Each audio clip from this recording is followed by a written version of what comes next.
Galera, é o seguinte, hoje a gente vai ter um papo aqui descontraído no canal da Tarso. Sejam muito bem-vindos. Por sinal, já se inscreve lá, dá um like.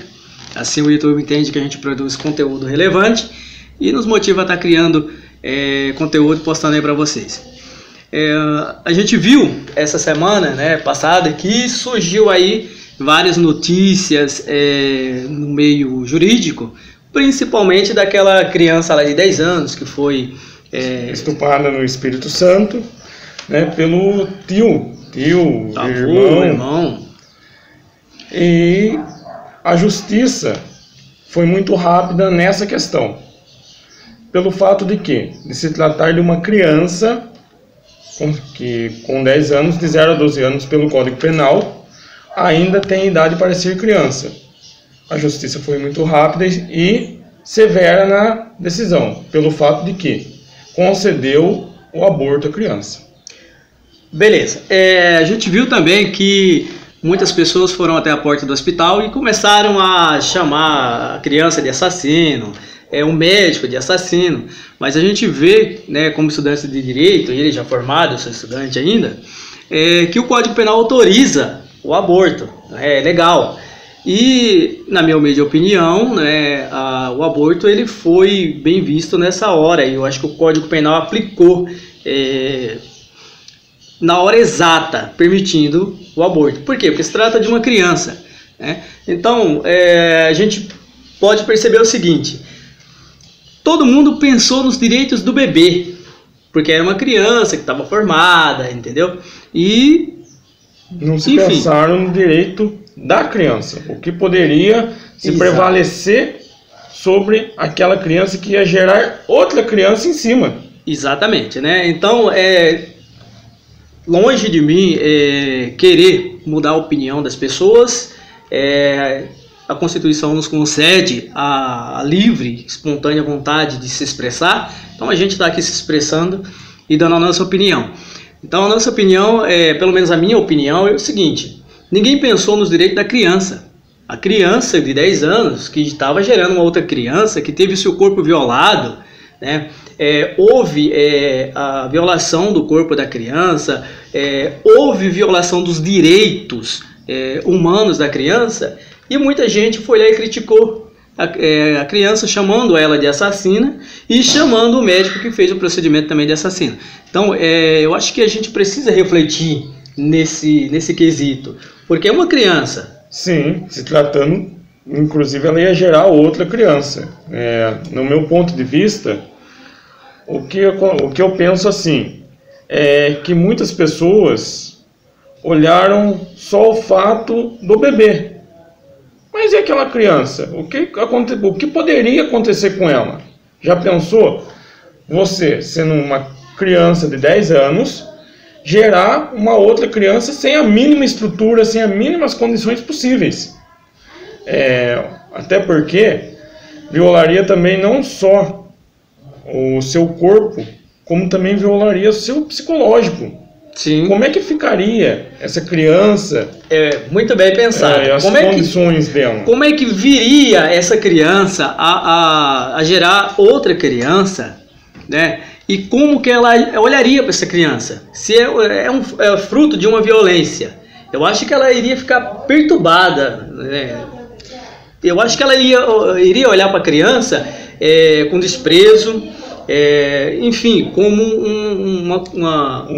um ser que não é desejado. Rejeitado. Ela ia ser rejeitada pela própria mãe. Exatamente. Algo que a própria Constituição e o Código e o Estatuto da Criança e do Adolescente diz que a mãe não pode abandonar o seu filho, menor incapaz. Então, quer dizer, seria um abandono próprio. Então, galera, é um tema para a gente refletir bem, né? E a gente também não deve julgar, né? Essas coisas que acontecem. E eu paro para pensar e também convido-os a refletir quantas e quantas crianças também não passaram pela mesma situação que ela. E quantas crianças não tiveram seus direitos constitucionais violados, direitos humanos violados. E muitas crianças passam por essa situação e não denunciam. tem medo de denunciar pelo fato de que pode acontecer algo pior a ela mesma. Ou seja, hoje ela foi estuprada, amanhã que o estuprador pode vir a matá-la. Então, muitas crianças no Brasil têm medo de fazer a denúncia. Não só no Brasil, no mundo inteiro, né? No mundo inteiro Sim. que a gente vê. Tráfico de crianças, aqui no Brasil e fora do Brasil, a gente vê arrodos aí. Né? E algo que vem acontecendo no dia a dia, tá aí virando algo rotineiro, vamos dizer assim. A gente precisa estar atento aí às nossas crianças, né? Cuidar bem das crianças. Eu acho que educação, para muitos, é o governo quem tem que dar educação. No meu entender, não é o governo que tem que dar educação. Quem tem que dar educação são os pais, porque a educação se inicia em casa. Tá? O governo ele oferece apenas uma base de ensino para preparação para o futuro, para o mercado de trabalho, mais ou menos é isso. Sim, né? É um direito constitucional que todos, não só no Brasil, mas no mundo, têm educação. E só colocando um parênteses nessa questão, você falou de educação, Tarso. Mas o seguinte, a educação ela vem de casa, como você mesmo mencionou, só que para muitas famílias, ela acha que o governo é que tem que dar educação. E não é assim. O governo é quem é responsável.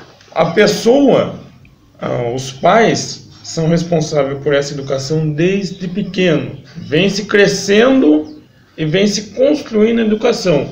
Houve fato também, há uns tempos atrás, de uma professora também que apanhou de um aluno, eu vi isso na internet, não vou me recordar agora a data exata. Mas ela apanhou de um aluno, inclusive há alguns meses atrás, acho que mês passado ou esse mês, foi o dia do professor.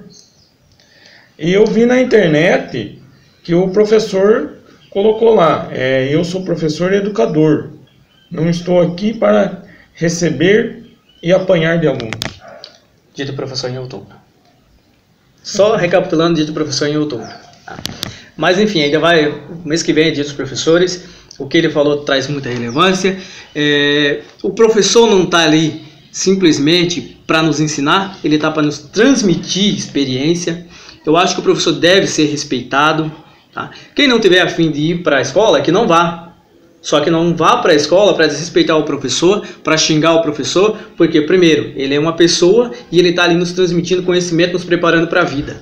Vá sim para a escola para aprender e ser alguém nessa vida, construir a sua base, porque ele é a base de tudo. Nós somos o futuro. Temos que fazer o nosso papel, respeitar e ser alguém. E não querer violar direitos, agredir pessoas. Não é essa a construção de um mundo melhor. Na verdade, não é essa o que a Constituição preza, né? Já que a nossa Constituição é uma Constituição cidadã. Ela é conhecida como Constituição cidadã. E a maior de todas, a Constituição Federal. E a lei maior, que nem bem pôs o Pedro. Então, galera, fica aqui a nossa opinião a respeito da questão do estupro da criança, né? Claro, também a respeito dos professores, né? Então a gente vê professores sofrendo muito, principalmente em sala de aula, não só na rede pública, mas na rede privada também existem muitos casos de agressão. Sim, isso precisa mudar. A realidade do Brasil precisa mudar. A realidade do Brasil é com educação. Eu acho que se o governo investisse mais em educação, se o governo ele preparasse melhor pais e filhos, o Brasil não teria tantos jovens morrendo, não teria tantas crianças aliciadas por traficantes e a gente teria menos mortes e mais cidadãos colocados aí nas ruas. Bem lembrado e muito bem colocado. Até porque quem dá a estrutura é o governo. Nós só caminhamos a base dela. Agora também vamos falar de outro tema, que seria vindo um pouco da cultura de como surgiu o direito. Bem colocado, perfeito. O direito, direito, vamos falar do nosso Brasil. O direito ele surgiu desde a época da colonização de 1500, do descobrimento do Brasil. Só que o seguinte, ele não era formalizado. Ele foi um direito muito vago. Ou seja, ele não era um direito escrito, galera. Não era escrito. Ele existia, mas tipo de boca. Né? Exatamente. Não tinha papel, não tinha escritura que denominasse, olha, você não pode fazer isso, que a pena é essa. Era boca, era falado. Exatamente, bem colocado.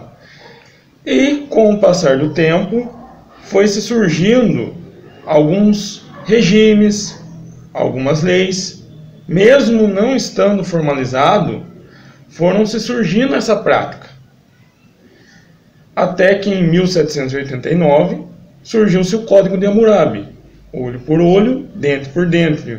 Uma das frases bem mais colocadas e que foi muito alta e muito vista por aquele período. Hoje não se pratica mais isso, não pode se praticar, é crime você se praticar o direito com as próprias mãos.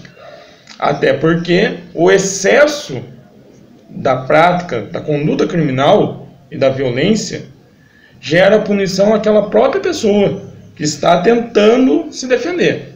Perfeito, bem colocado. O que é que ele está querendo dizer? Está querendo dizer o seguinte, que se uma pessoa entra na tua casa e ela vai violar o teu direito à propriedade e você se excede e mata essa pessoa com vários tiros, quer dizer que você está perdendo o seu direito porque você está praticando o excesso. Você responde pelo excesso. Você vai responder pelo excesso e não pela legítima defesa, conforme aponta o Código Penal. Correto? Perfeito. Perfeito, galera. Como ele estava falando, né, sobre o olho por olho e dente por dente, que é uma frase aí que a gente ouve falar pelos antigos até hoje, né? Anteriormente, lá nos primórdios, quando começou a surgir alguma coisa sobre o direito, existia o chamado vingança privada desordenada, que era justamente o excesso. Sim. Era justamente o excesso. As pessoas eram roubadas, agredidas ou mortas, e algum familiar ou até mesmo a própria vítima, ela tinha o direito dela de ir de encontro com seu agressor e praticar todo tipo de agressividade. Ou seja, ele praticava além do que aconteceu com ele mesmo. Exatamente, era o excesso. Ou seja, a vingança dele era muito maior para com o agressor do que o que ele sofreu. Então isso era chamado a vingança privada e desordenada, que com o passar do tempo, as cidades, estados principalmente, elas começaram a regulamentar e começaram a proibir e a coibir também essa prática. Isso depois de 1789, perfeito, quando se surgiu o primeiro código, que é o Código de Hammurabi.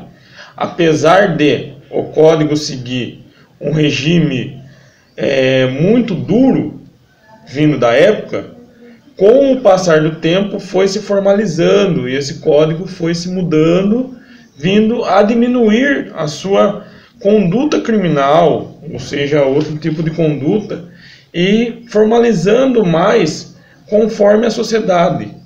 Principalmente através da pecúnia. A pecúnia, galera, é o seguinte, para que você tivesse justiça, você teria que pagar para o detentor, vamos dizer, um rei. Vou usar como exemplo. Você pagaria para o rei, né, um valor X para que o rei trouxesse aquele agressor e você pudesse se vingar. Vamos dizer que seja mais ou menos dessa forma para ficar mais fácil. Sim. Correto? Correto. E até que começou a surgir a figura do Estado. Então, o Estado começou a intervir nas condutas sociais e a coibir, né, esse tipo de agressividade. Que hoje o Estado pode fazer tanto o papel da defesa como também o papel da acusação, que hoje são os promotores.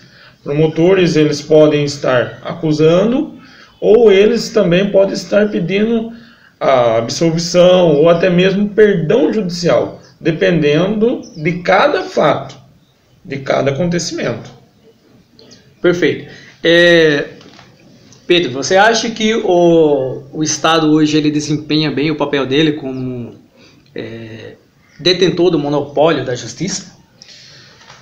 Olha, eu vejo que o Estado ele desempenha um papel, sim, bem fundamentado.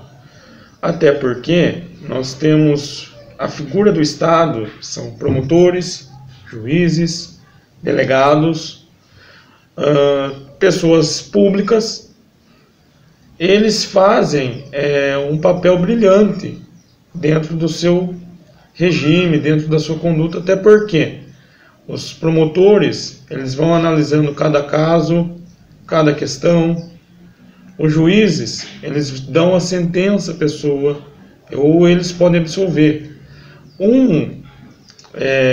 Cada julgado, cada crime, cada escrita que um promotor ou um juiz dá, ou a sentença que seja, ele determina a vida daquela pessoa que está ali diante dele.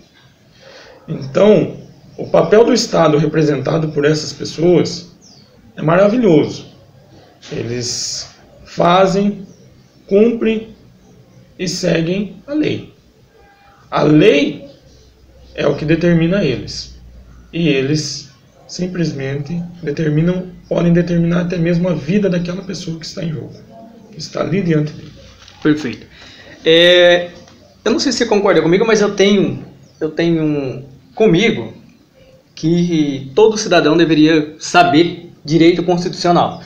E galera, na minha opinião, o direito constitucional deveria ser ensinado no ensino fundamental e ensino médio, para que o cidadão, ele, quando vir crescendo e estudando e conhecendo as normas e regras da sociedade, ele saiba quais são os direitos que ele deve praticar e o que ele tem de direito. Eu concordo, não só concordo, como vou opinar em cima disso, que também não deveria só ser o direito constitucional. Deveria ser todos os direitos, desde o ensino fundamental até o médio, deveria existir uma matéria exclusiva somente em relação ao direito. E cada ano, vamos supor desde a primeira série, cada ano vem desenvolvendo um tipo de direito. Um ano direito penal, um ano direito civil, porque é o fundamental. Independente se a pessoa seja ela depois de formada no ensino médio e queira ensino superior escolher como a graduação direito, ela já deveria saber. Ter noção, né? Ter noção de que são seus direitos. Hoje muita gente sai do ensino médio e não sabe nem o básico. Sabe o regime penal, porque se vê muito em TV, se passa na televisão, jornais, falam muito do tema auto penal, seja ele em qualquer conduta. Mas e os direitos civis, direitos trabalhistas, outros tipos de direito? As pessoas não sabem. Então, um ponto principal que deveria ser feito é ter, desde o ensino fundamental, todo ano um tipo de direito, para que ele saia no futuro já sabendo, pelo menos, a básica da sociedade. Perfeito. Então, galera, alguns temas que a gente abordou, não vou me alongar muito no vídeo, porque fica muito longo, fica muito grande, e aí vocês acabam não vendo. Mas espero que vocês tenham curtido a presença do Pedro aqui. Espero que a gente tenha transmitido para vocês um pouco de conhecimento, um pouco de opinião, embora a opinião nossa praticamente pouco importa, mas a gente está aqui tentando produzir conteúdos informativos e para a sociedade, né? Então a gente também transmite utilidade pública. Sim, e deixando bem claro que essa é a opinião que nós estamos aqui passando para vocês. Claro que cada um tem um tipo de opinião, mas essa é a opinião do vídeo, no qual eu e o Tarso estamos aqui hoje presente gravando. Não que isso seja uma influência, mas sim apenas um conhecimento. Perfeito. A gente, como futuros operadores do direito, né? É isso. É assim que são chamados toda a cúpula da justiça, né? Então, os juízes, promotores, advogados, enfim, todos que trabalham no meio judicial são conhecidos como operadores do direito. E brilhantes, por sinal. Perfeito, galera. Galera, curte o canal, dá o like, se inscreve E a gente vai estar aí produzindo outros conteúdos para vocês. Espero que vocês curtam, apreciem e comentem à vontade. Aguardo a comentação de todos vocês. Valeu, galera! Obrigado, galera!